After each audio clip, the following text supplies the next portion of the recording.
নমস্কাৰ, আমি হৈছোঁ নলখিমপুৰ বিশ্ববিদ্যালয় অসমীয়া বিভাগৰ এটি গ্ৰুপ।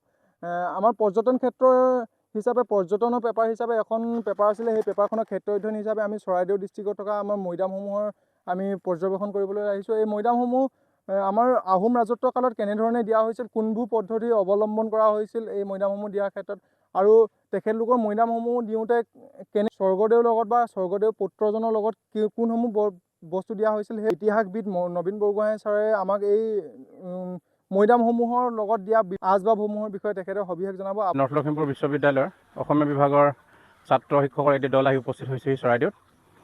চৰাইদেউৰ মৈদাম আচলতে সমগ্ৰ অসমীয়া জাতিটোৰ গৌৰৱৰ এক কীৰ্তিচিহ্ন, আৰু এই মৈদাম খুব ভাল ধৰণে উপলব্ধি কৰাটো, মৈদামৰ গুৰুত্ব বুজাটো জাতিটোৰ প্ৰত্যেকগৰাকী ব্যক্তিৰ বাবে এটা সাহসৰ নিচিনা।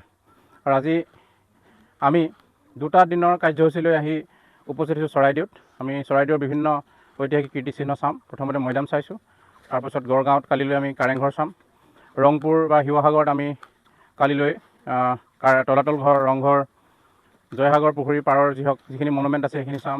এনেধৰণে বিভিন্ন ঐতিহাসিক কীৰ্তিচিহ্নৰ লগত আমাৰ ছাত্ৰ ছাত্ৰীসকলক পৰিচিত কৰাই দিম। কথাটো হৈছে মাটিৰে সজা এটা ঢিপ বিশেষ, সেইটোকে মৈদাম বুলি কয়। মই মানে আচলতে মূৰটোক বুজায়, সেই চাউলুং চুকাফা মূৰৰ পৰাই মৈদাম হৈছে বুলি এটা কথা মানে কয়, আৰু মাটিৰে সজা এটা ৰাজকীয় এটা বিশেষ দ্বীপক মৈদাম বুলি কয়। এতিয়া চেণ্ট্ৰেল গভৰ্ণমেণ্টৰ পৰা অসম পুৰাতত্ব বিভাগৰ মৈদাম চাবলৈ আহিছোঁ। মৈদাম 90 নম্বৰ মৈদাম, আৰু এই মৈদামটো ওপৰ ভাগটো কভাৰ্ড কৰি দিয়া আছে, ইটাৰে পকী কৰিছিলে। আচলতে ইয়াত ভালকৈ দেখা গৈছে। প্ৰথমতে এটা ডিমা বনাই লয়, পকাৰ এটা ডিমা, তাৰ ওপৰত তাতে মৃতদেহটো ৰাখিছিলে, আৰু তাৰপিছত মাটি দিয়ে, মাটি জপাৰ ওপৰত আকৌ এনেকৈ কভাৰ কৰি দিয়ে। এই বস্তুটো ইয়াত ওলাইছে। এইটো নতুনকৈ যেতিয়া ৱৰ্ল্ড হেৰিটেজ চাইট কৰিবলৈ লৈছিলে, তেতিয়া ইয়াত খনন কৰোঁতে বা বিচাৰোঁতে এই মৈদামটো পোৱা গৈছিলে। মানে আমাৰ আহোমসকলৰ ৰজাসকলক যেতিয়া মৈদাম দিয়া হয়, লগত কি সম্পত্তি দিয়া হয়, কি বস্তু দিয়া হয় তেখেতলোকৰ মৈদাম? তেওঁলোকৰ দৈনন্দিন জীৱনত ব্যৱহৃত সকলো বস্তুৱে দিয়ে।